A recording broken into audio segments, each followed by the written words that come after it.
Fishing master will come to a parent's home and offer to basically buy their child for $20, depending on the age of the child.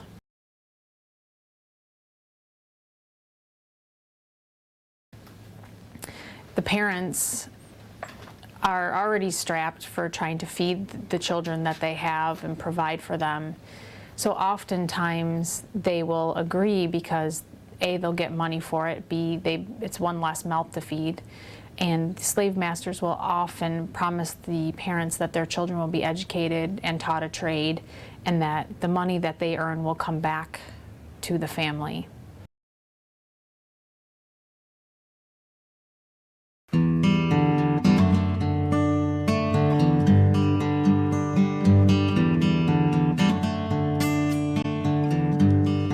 Backdrop of mountains cuts into the sky. Slavery of a child is something that should not happen in this day and age. We are educated, we have tools, we're more of a global community, and to know that children all over are being exploited, it breaks my heart. From a mom's perspective, or even from just a human perspective, it's hard to imagine living in such extreme poverty that selling your child is not even a choice, it's survival.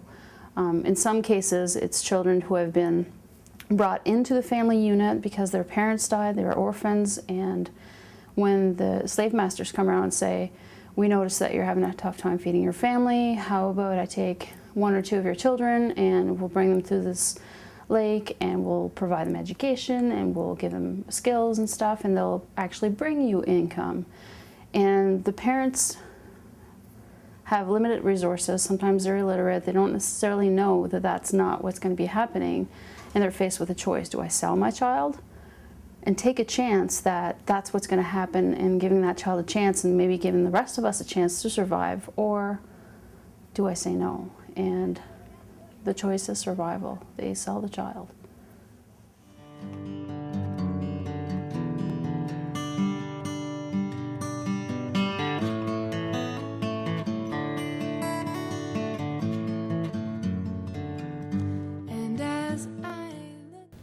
I did have an experience the first time I was there with a young girl named Kanasile who sang a song one night that her voice was just like an angel, and I just knew that she was somebody that I wanted to try and connect with, that I would have some sort of ability to communicate to. And after I had heard a little bit of her story, I knew that music was something that was healing to her as it was to me. And so I took my guitar one night and I kind of tracked her down, and we sat in this room and we kind of just sang a song to each other, and it was very, very powerful.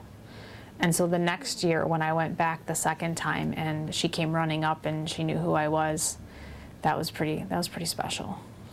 The desire to go back, the desire to continue to try and make a difference, it's like it makes your heart beat faster when you think about it. And knowing that there's something that you could do that you're not doing, kind of, it bothers you a little bit. And the only way to kind of make that feeling go away is to do something about it. And as we go our separate ways, you can be sure that I have changed, because I've seen the way you live.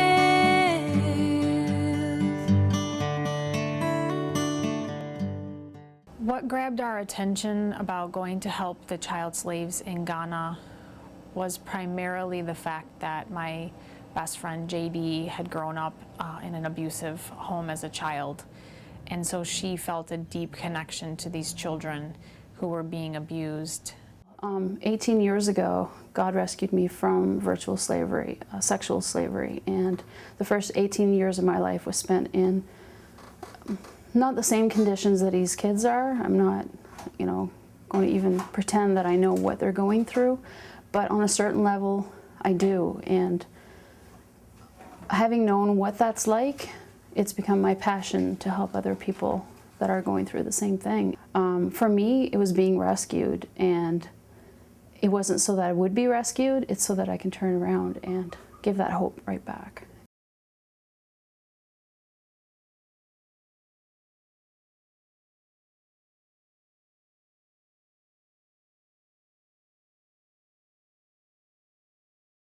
When JD told me that she thought we could raise $30,000 for the school, I thought she was a little over ambitious. I thought, that's really great to believe that we could do something like that. It's a whole nother thing to actually pull it off.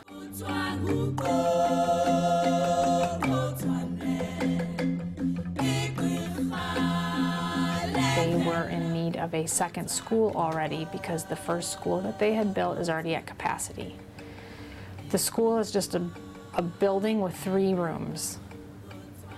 And so there's only 3 classrooms. So another school building would be huge to have an additional 3 buildings. They could double 3 classrooms. They could double their capacity.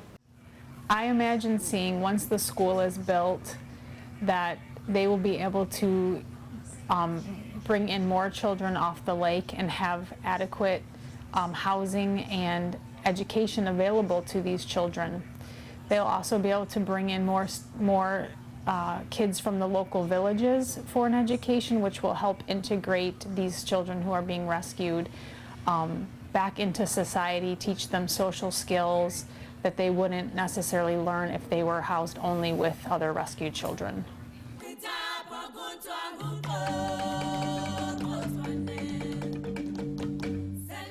I'm in New York this weekend for the Diva race, which is on Long Island, and we decided to use this race as one of the fundraisers for raising money for the school, and we called it the Paint Tia Pink Project because I am not a fan of wearing the color pink. Oh! Okay. This is what you need. If I had raised $5,000, I would have worn this. Lost opportunity. But I'm not. Fine. Yeah, like. It's kind of crazy. Next time. Okay. Next time we build another school.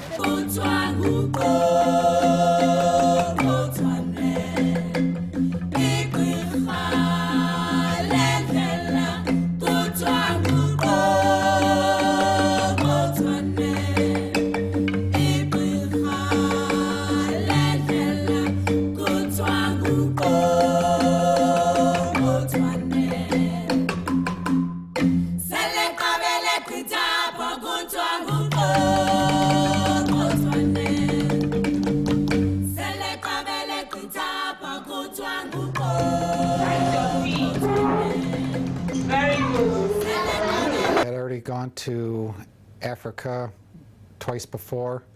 About my only concern was when she went before, at least was with a group of people.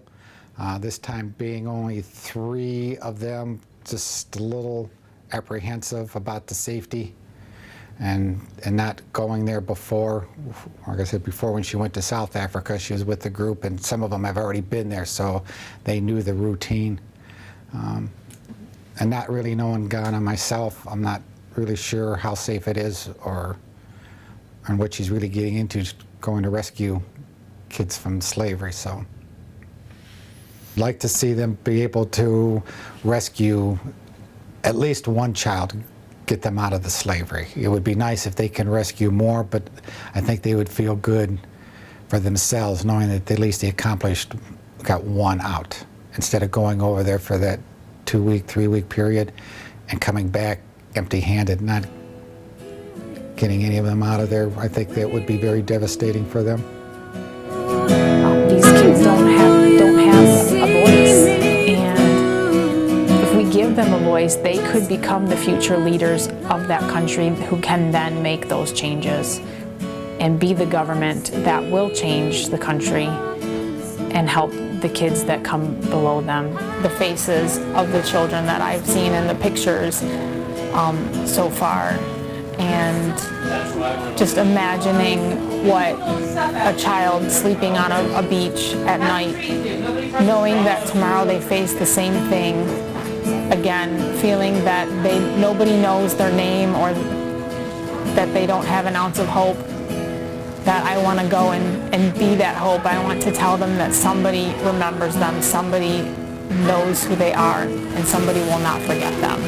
Make a difference, I would say to them, well, nobody else is trying, so, you know, I'm going to be someone who at least tries. And if it doesn't work, then I haven't really lost anything, but if it does, I've gained something and the world has gained something. But I don't think that you can make an effort